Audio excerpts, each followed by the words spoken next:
Global માર્કેટ્સની update સાથે જોડાયા છે સહયોગી આરતી મહેતા. આરતી, ગુડ મોર્નિંગ. કઈ રીતે વૈશ્વિક બજારોને આજે અપડેટ્સ છે?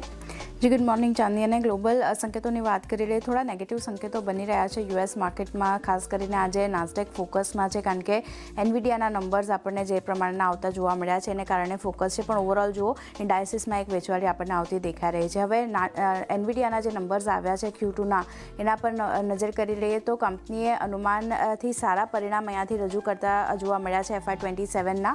અને આવકની વાત કરી લઈએ, EPS છે જે ઓલમોસ્ટ આપણને અનુમાનથી સારા રહેતા દેખાઈ રહ્યા છે આ બંને આંકડા. બીજી બાજુ Q3 આવક ગાઈડન્સ પણ તેમણે $108 બિલિયન રાખ્યું છે, જેમાં 2% ઉતાર ચઢાવ જોવા મળતો દેખાઈ શકે છે.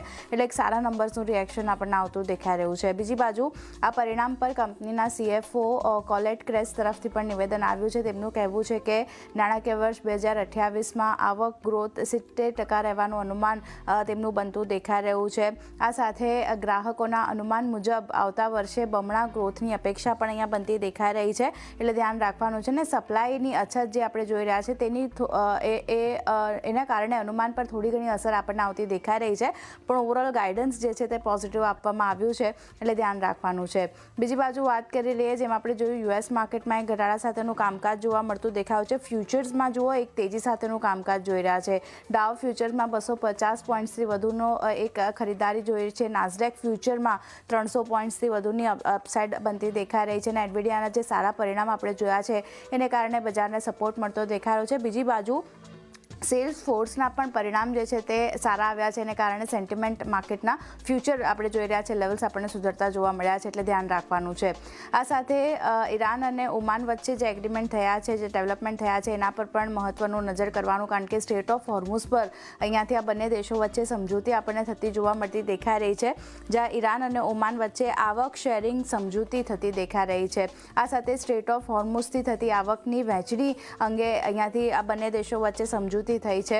અને જે સમજૂતી છે એના ઉપર IRGC નું શું કહેવું છે એના પર પણ નજર કરી લઈએ તો તેઓ અહીંયાથી કહી રહ્યા છે કે અમેરિકા પ્રક્રિયામાં અવરોધ નાખી રહ્યું છે અને અમેરિકાના કારણે આ પ્રક્રિયા જે છે એમાં વિલંબ થઈ રહ્યો છે એવું કહી રહ્યા છે IRGC. એટલે અહીંયા પણ નજર રાખવાની છે. પણ આ બંને દેશો વચ્ચે જે ડીલ થઈ છે એમાં ચિંતાનું કારણ શું છે, તો માત્ર હોર્મુઝ ફરીથી ખોલવું પૂરતું નથી અહીંયાથી, અને બંને દેશોની આવકમાં હિસ્સેદારી કેટલી છે તે અહીંયાથી હજુ સ્પષ્ટ કરવામાં નથી આવ્યું, તો તેને લઈને થોડી ઘણી ચિંતા માર્કેટમાં બનતી દેખાઈ રહી છે.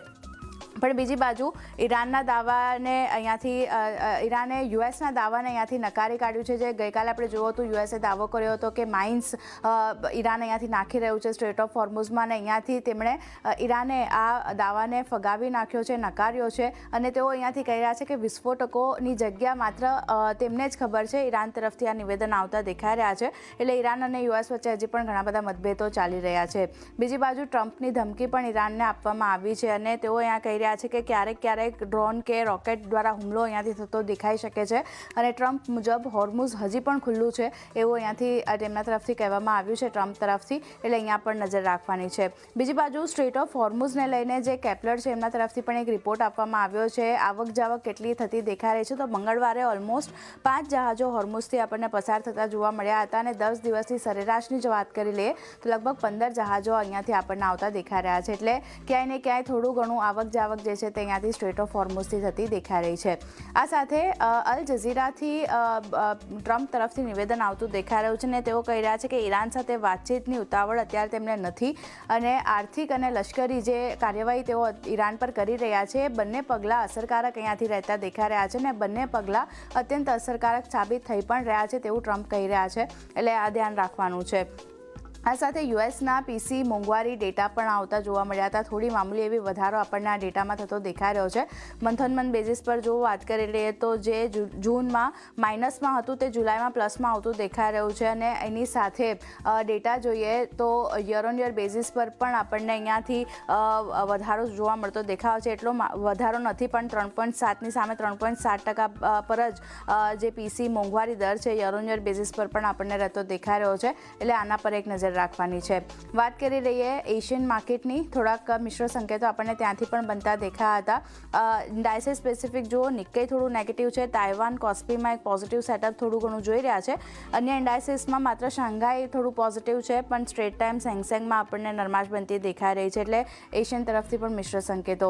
આપણા માર્કેટની વાત કરી લઈએ, ગિફ્ટ નિફ્ટી આશરે 100 પોઈન્ટ્સ જેટલી વેચવાળી શરૂઆતમાં બતાવી રહ્યું હતું, અત્યારે જુઓ 67 પોઈન્ટ્સ જેટલી વેચવાળી. ફ્યુચરમાં લેવલ ક્લોઝ થયા હતા 24,429, એની સામે 24,362ના લેવલ્સની આસપાસ આપણને ઓપનિંગના સંકેતો મળતા દેખાઈ રહ્યા છે. તો FIS તરફથી જે વેચવાળી આવતી દેખાઈ રહી છે, US તરફથી નેગેટિવ સંકેતો, એશિયન માર્કેટમાં થોડી વેચવાળી, આ બધાના લીધે આજે થોડી નેગેટિવ ઓપનિંગના સંકેતો બની રહ્યા છે. જી આરતી, આભાર આપનો આ સમગ્ર માહિતી